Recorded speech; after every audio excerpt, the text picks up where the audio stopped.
سائنسدانوں کی قیادت میں ایک ریسرچ کی جس میں نماز میں مصروف افراد کے دماغ کے حصوں کو نماز کی مختلف مراحل کے درمیان یعنی رکوع، سجود اور قیام میں دماغ کے اندر موجود اندرونی سگنلز کا مطالعہ کیا گیا، اور تحقیق کے نتائج سے معلوم ہوا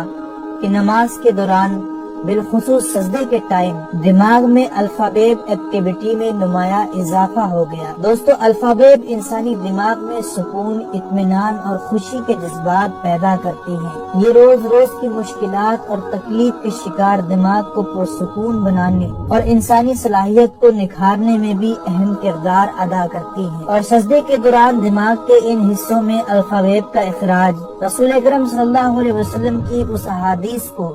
حرف بحرف سچا ثابت کرتا ہے کہ مومن سجدے کے دوران اپنے رب کے سب سے زیادہ قریب ہوتا ہے۔